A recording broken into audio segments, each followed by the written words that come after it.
El maestro recorría las ciudades y aldeas enseñando en las sinagogas de los judíos y proclamando la buena nueva del reino, curando enfermedades y dolencias. Al ver la multitud sentía compasión, porque andaban extenuados y abatidos como ovejas sin pastor. Le dijo a los discípulos: la cosecha es abundante, pero los obreros son pocos. Pidan al dueño de la cosecha que mande obreros a recogerla. Evangelio según San Mateo, capítulo 9, verso 35, al capítulo 10, verso 1, 6 al 8. ¿Cómo entender la misión de ser un buen discípulo del Maestro de Nazaret? Notas amables a la palabra de Dios, sábado 4 de diciembre, año 2021.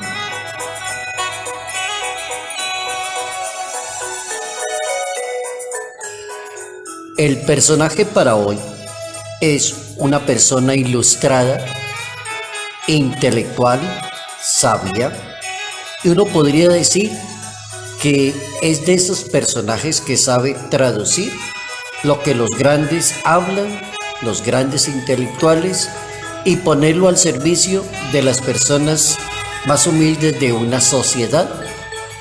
Este personaje es el primero de una larga fila de personajes aristotélicos cristianos y de los grandes poetas que existieron en la Iglesia oriental. Se trata de San Juan Damasceno, que es doctor de la Iglesia y uno de los más grandes defensores del culto a las imágenes. Y yo diría que un culto de esos equilibrados a las imágenes, porque a San Juan Damasceno le tocó la época de la controversia iconoclasta que se dio en la historia del cristianismo en contra de las imágenes.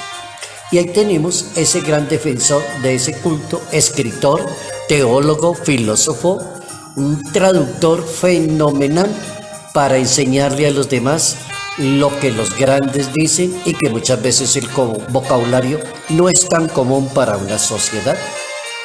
Vamos a nuestro tema para hoy, que es la misión de un discípulo. ¿Cuál es la misión de una persona que se considera discípulo de Jesús de Nazaret?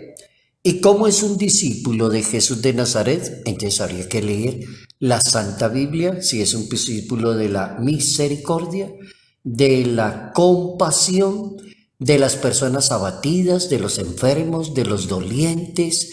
Es un discípulo que anuncia la palabra y está en comunión con su maestro.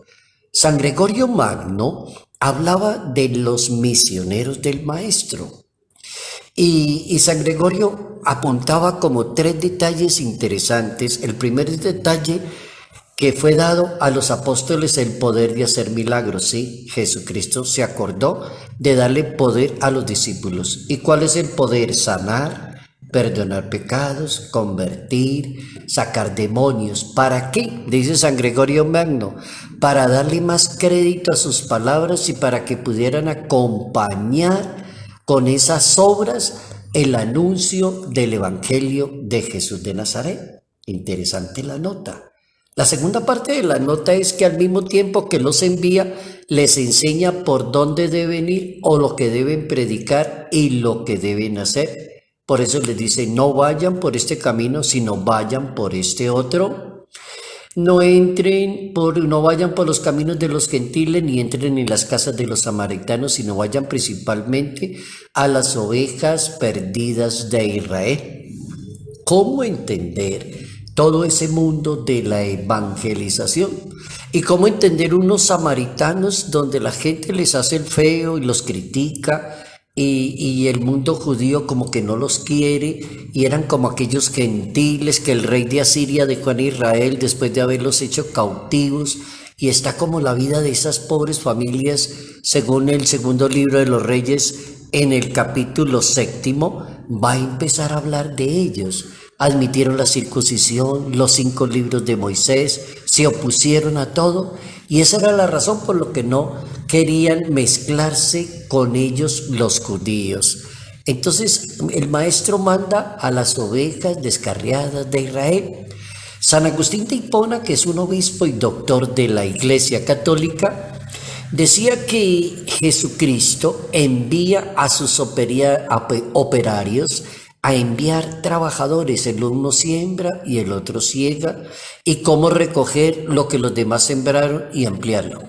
Ese es un buen tono de un buen misionero, de un excelente sacerdote, de un buen consagrado, que uno llega es a continuar la obra que dejó otro, no acabar con la obra del anterior, ni a decir que el anterior no servía para nada y yo sí los vengo a ustedes a evangelizar. Está totalmente fuera de serie esa persona, totalmente fuera de contexto.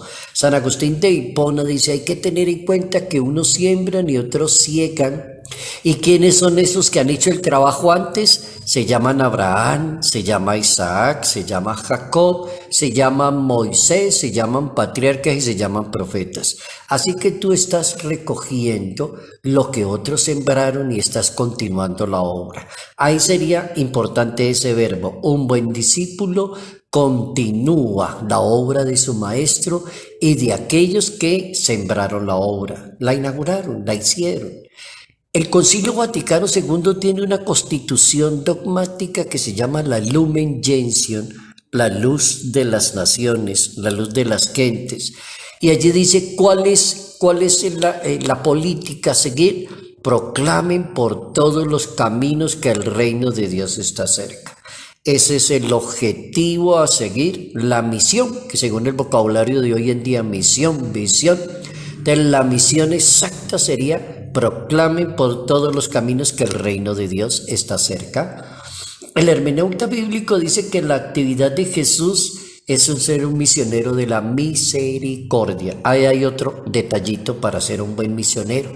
Que una persona se dedique a ser un buen misionero, pero de la misericordia y de la compasión. Así como cuando el maestro comenzó la misión para darle ejemplo a sus seguidores, entonces dice la Biblia, sintió compasión porque andaban extenuados y abatidos como ovejas que no tienen pastor. También dice el hermeneuta que el sujeto de la misión es sentir compasión y la oración es el alma de la misión.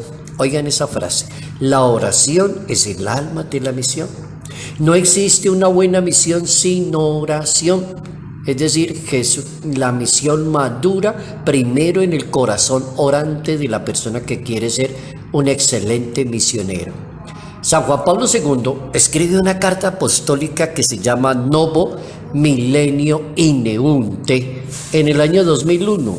Y en esa carta, al inicio del milenio, del nuevo milenio, el Papa San Juan Pablo II dice que la buena semilla de la palabra de Dios hay que rescatarla y conservarla porque se la robó el maligno, por las tribulaciones, por las seducciones mundanas, por los problemas de la sociedad, por el modernismo. Hay mucha cosa que va a ir como tapando todo eso que ya se había hecho, dice San Juan Pablo II. La verdadera alegría es crecer y ser fiel y caminar como discípulo, ser testigo del amor de Dios. Los cristianos no hemos sido elegidos por el Señor para pequeñeces. Hagan cosas grandes, dice San Juan Pablo II. Pongan en juego su vida por los grandes ideales de ser un excelente misionero de Dios en el mundo. Bien interesante la posición de hoy de nuestra palabra de Dios, nota amable. ¿Cuál es la misión de un buen discípulo centrado en la compasión y en la misericordia? Salud, paz y bendición. Bendición en el nombre del Padre, del Hijo y del Espíritu Santo. Padre Jairo Yate Ramírez, Arquidiócesis de Ibagué,